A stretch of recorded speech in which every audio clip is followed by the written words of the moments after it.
Listen to this dead tone. Do I need a new amp other than the Spark Mini or just a new set of strings? Well, let's crack on a new pair, then we'll do a quick comparison and see if new strings actually make a difference. So the first thing you need to do is sit down on your backside, Les Paul on your lap, and do some unwinding. Might be handy if you buy yourself a little winding tool. Instead, I'm just going to use my little fingers. I've also got the pads, the pillows set up for later on, so when I use this for a bench, I'm not going to scratch nothing. Instead, the scratches are going to come through time and using it. But that just adds to the coolness. Now, once they're pretty loose like this, some people, they get the cutter and they just go bang and cut them. I don't have a cutter, so I'm just going to do one each and get them all off. Something you need to be aware of, as you take all the strings off, especially if you cut the strings, this tail piece, it's going to just slide back. So if you're cutting them, it could slide back and scratch your little flame top there, which you don't want to do. So just be careful. If you wind it off like me, it will come off slowly, but if you cut them, it might just pop off. The next thing to be aware of is your little tail piece here. You can actually come up. There we go, I can pop that up now if I want, but I don't want. So just be careful, you're not flipping it around your area, you might just lose it. Then your next step, grab your little cloth, start cleaning in all the hard to reach areas. Around the pickups and around your headstock too. Your next step is you might want to grab your little F1 oil. Just a few drops will be sufficient. Here we go. Depending on how dry your fretboard is, this one, I don't think it's ever been done. Looks a little bit dry.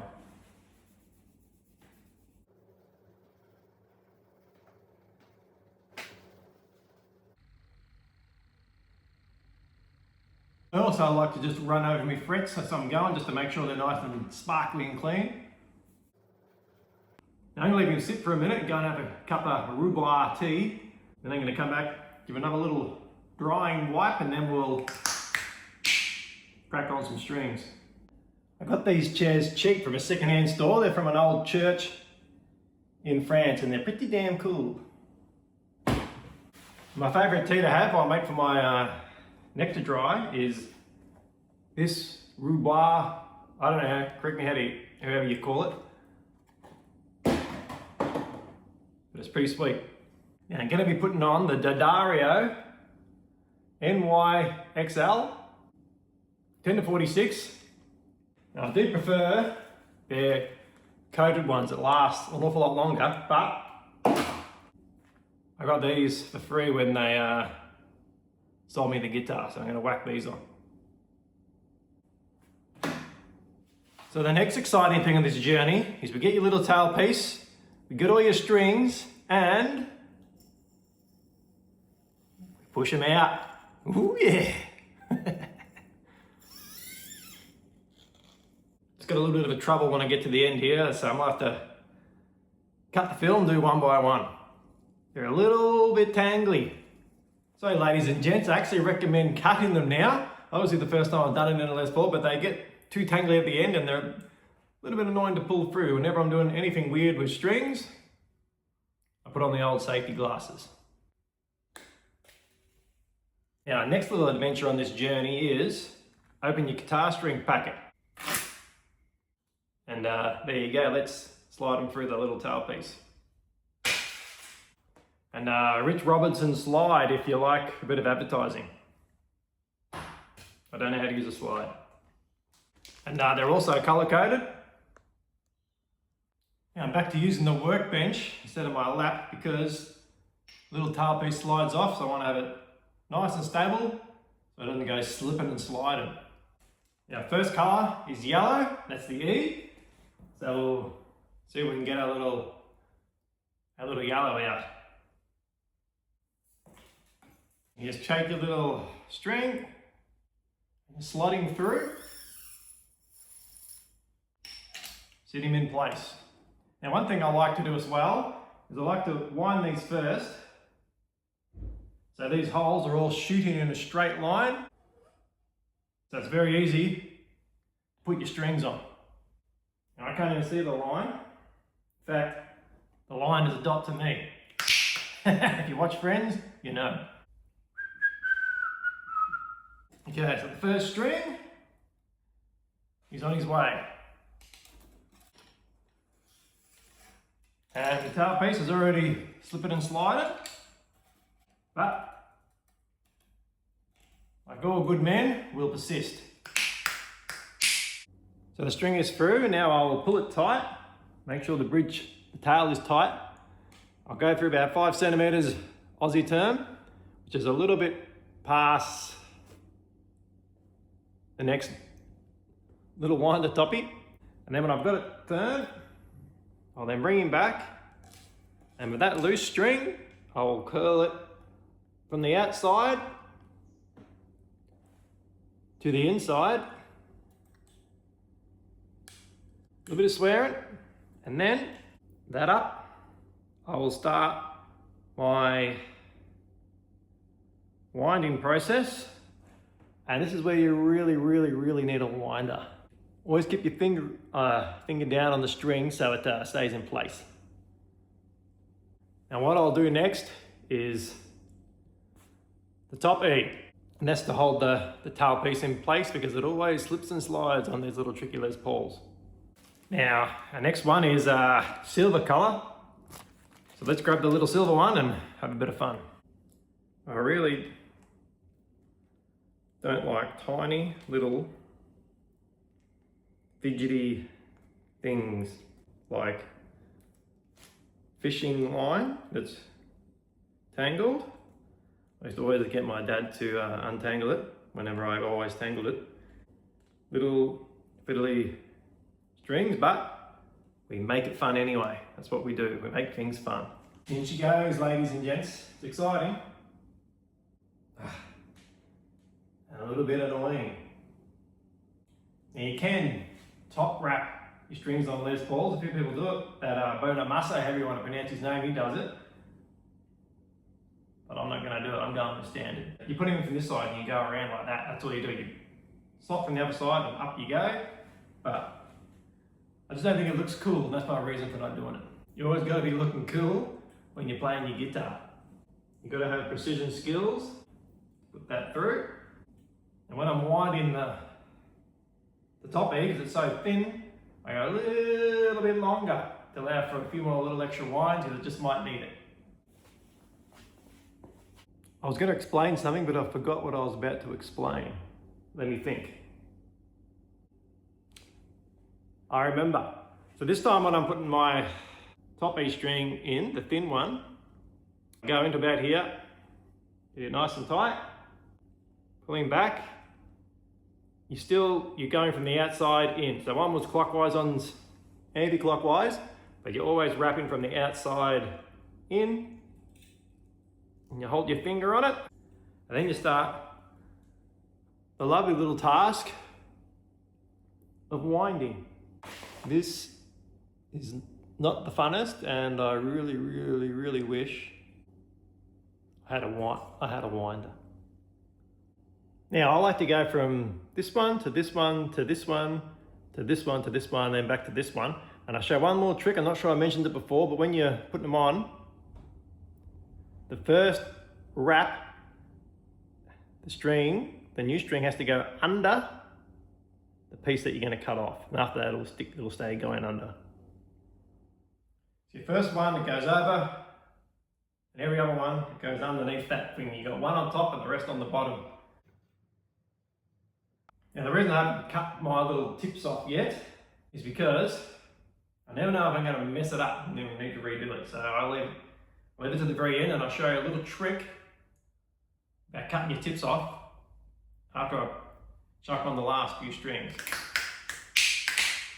So here's a little tail piece, and here's the little D string. And with a little bit of skill, well, a bit more skill than I have, she goes through. and falls out again. But that's how you do it. I have to do it with 2 hands so I can do it. So you put it through how I showed you, and then you bring it all the way up through here. And we'll do the same process again. About here, maybe about there, pulling back. Get this one from the outside to the inside. Hold him down, bend him up. And you've got to wind the correct way, which is that way. And this is how they go on. And from now on, that first one goes underneath this string. Now the rest will just keep going underneath. And every time you do it, you might get slightly better at it. That's life. A little bit better every time. 2 steps forward, 1.5 back. Now your next step on this epic journey is, you guessed it, unless you like funkadelic sounds, you might want to get him in tune. My tuner's over 20 years old, a Boss TU8, pretty old school. Yeah, okay, that was perfect. So I've never done that before in my life, but anyway. So it's in tune now, but I can guarantee it's going to go out of tune. So what I'll do off screen is I'll just give these strings a little bit of a stretch, a little bit of a trickle. Be back in a second and we'll do a little trick here and a little test, new strings versus old. Now ladies and gents, for the last little hints and tip, you probably know it, but after you cut off your end pieces, you get your little pliers and you turn these down and into the headstock there because you don't want to get a little jab on your finger. Like so.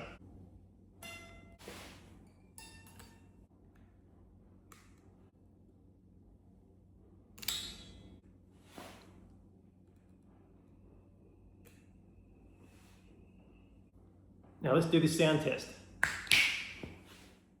This is one little trick for bending your strings. I like to grab each string like this and just give them a little toggle. Okay, tune him up. Now let's do the test. Now if you want to support me on Patreon, you can't because I don't have one, but you can click the thumb up or subscribe. I'm on the epic quest for 1,000. Maybe it'll never happen unless you click subscribe. Now, the new strings will be lights on and blue jeans. I actually thought the guitar looks kind of like blue jeans, so I thought I put them on to match. First, we'll try the unplugged test.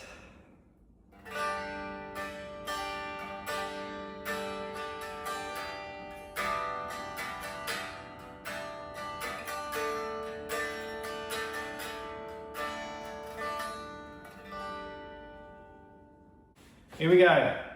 New strings in my tune, Steps of my March there. Sort of in that tune.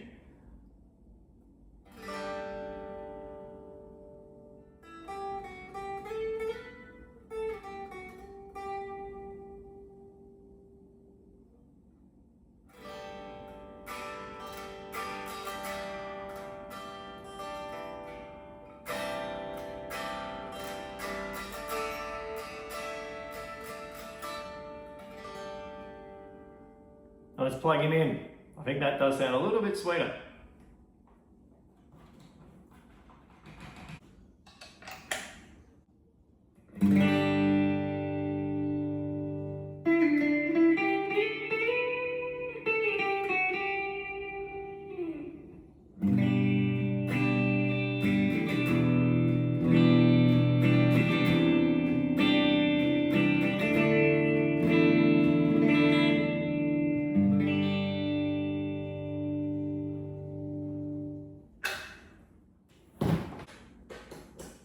That spark man's ready to cook, just a shame I can't be doing any cooking.